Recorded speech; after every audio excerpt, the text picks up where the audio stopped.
I'm on the come up, jump up, I pick my gun up.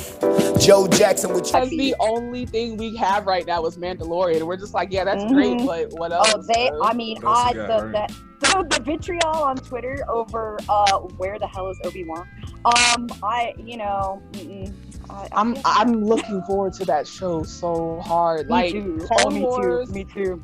was amazing. Rebels was amazing, but Clone Wars was like perfect. It was Clone dark Wars too. It was darker than I thought it was going to be. It was what good. we wanted in the newer movies. They gave us we were invested in the clones, and we saw why Anakin was so fucking disrespected, because prior to Clone Wars, I'm just like, oh, you a brat, you just upset because you're the chosen one, and you feel like they respect. Nah, he fought a war. He was a general. He had a fucking Padawan, and he had access to his own troops and everything. And he gonna come back, it's like a war veteran come back and be all like, fuck you, we don't like wars, like Vietnam. It's like that. So he's like, so you gonna have me do all this, and then you not gonna put respect on my name just because Palpatine put me here? So it's like it answered so many questions that we had from 1, 2, and 3 in a span of one show. So we have all of that, and then it was the Bad Batch, and then we have this greatness, and then you're going to kind of drop Obi-Wan into the mix, and Mandalorian was a huge success. So I didn't see it coming either. That's what she said. We can't get a little bit news. We can't get a little bit news. Right. Let's go. And no Boba Fett trailer either, I think. Right, that's a shame. That's a shame. Yeah, that was. I just got upset again. Somebody cheer me up. Sorry. The hair goes down when she upset. It goes down. I'm much more hyped. Yeah, no, it was disappointing. I gotta say, I was happy to see the special on Boba Fett, but yeah, I really thought that there would be more there, especially since the Star Wars fans have really been hyping up Disney Plus. Yeah. I do want to share with y'all a quick preview of what they're hoping to achieve with the Obi-Wan show. Coming to Disney Plus. Ooh. So let's see what everybody got to say about this. Y'all see it? Yeah. All right.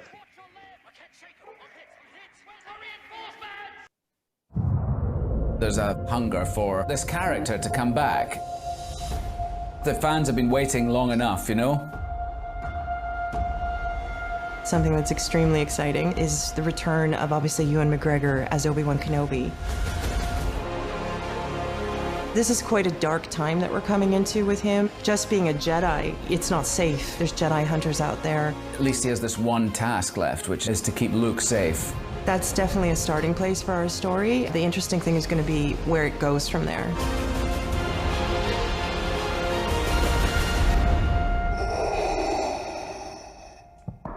The most beautiful thing of all is that it's brought me back together with Hayden.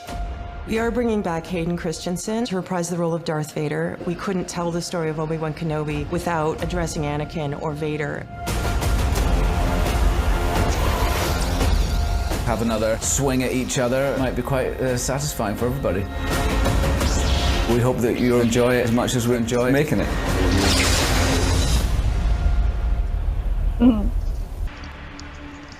Obi-Wan Kenobi. All right. So my God. What's everybody? I love it. What are y'all feeling? What are y'all feeling out there? Oh, the hair's back. She perked back I'm cheered up now. I'm good. Yep. Yeah, I saw it. I was so hyped, and he's exactly right. And I'm not so much of the prequel fan. Like I said, I'm an OG girl. However, I loved Hayden Christensen, and I did not get the hate that he got for that. He was brilliant in that. He was perfect as Anakin. He was absolutely perfect as Anakin, and to me. And so I'm so stoked to see him back. I'm so stoked to see him with you, and I think they're fabulous actors. Both they are. And I think without his portrayal as Anakin, you would never have gotten the morph into Darth that we deserved, and that you would. I mean, who did you think he was before he was Darth Vader? Please. Right. He fell in love, had some kids, and then everything went bad over a fight at dinner. No.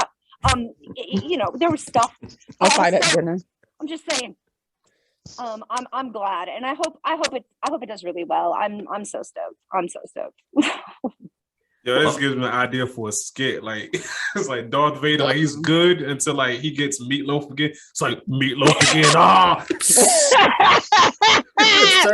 you gotta killing everybody. You gotta do it, man. You have to do it. That's perfect. Some people gotta die. Like, yo, as soon as he sees like the meatloaf and shit come in, then like you see a lightsaber, but then it turns red like miraculously. He's just like, nah, fuck this, I'm done. And then he flips the table over. That's it. Start strangling people. I'm going dark, right? I'm going dark. I wanted chicken, bitch. Chicken. Gave me meatloaf again. What do y'all? Where's my inhaler? How do y'all think this series is going to pan out? Because the one thing that I heard was that there was going to be Jedi hunters in his show. And if he's one of the remaining Jedi left, once he flashes his lightsaber, ain't that going to like alert everybody like, yo, there's a Jedi on this one planet. So I'm thinking like either he has to kill him on sight once he flashes that lightsaber, or, you know, they're trying to figure out like, how are they going to take this series into Obi-Wan? What do y'all think? Well, at the beginning of episode 4, I mean, when we meet Obi-Wan, he's been a recluse and hasn't, you know, used his saber or any of his Jedi skills for decades. Yeah, true. So, you know, he went completely into hiding, and that just, to me, that was just informed by the, you know, the hunters. You know, he had to go below ground. He had to watch out for the kid. He had blood on his hands anyway. Well, as we learned. So I think there's, you know, good reason for him to just keep his head down, stay in a tunnel. Saddam, that stuff. You know. I think it would not be as interesting of a show if he didn't have a couple of run-ins with the hunters. Like, how do they track them? How do they get an alert if a Jedi is anywhere? Is it like the midichlorian count in their blood, or is it if they flash, you know, a lightsaber, just like you said? Like, I would love to know the backstory of how these things were created and how they work. And I really want Obi-Wan to come across at least one or two of them in his time on Tatooine, because I just feel like it would just be more exciting, because the idea of him just being a recluse, you know, I don't think it'll just be about him. I'm sure that we'll get more broad scope as far as what's happening across like the galaxy, because I think Vader was at the forefront of hunting down all the Jedi and shit. So he has a sense as well. So I'm excited. I feel like they could go a lot of different directions outside of just him as a recluse. That wouldn't be a good story. He needs conflict. So I'm excited. I love Ewan McGregor as Obi-Wan. He was such a perfect casting choice, and he's Obi-Wan to me. So I'm really hyped. I'm gonna see it just off of GP anyway. I'm invested. Are you? Any thoughts, man? I'm just ready to see it, bro. Like, shut up. I'm just ready to see it. I'm like, let me try to come up with something clever to say real quick, and your mind just goes like, now a freaking hentai mode. Notice me, senpai. You know what I'm saying? Like, nah, man. I'm just looking forward to. I'm ready for that joint to come out.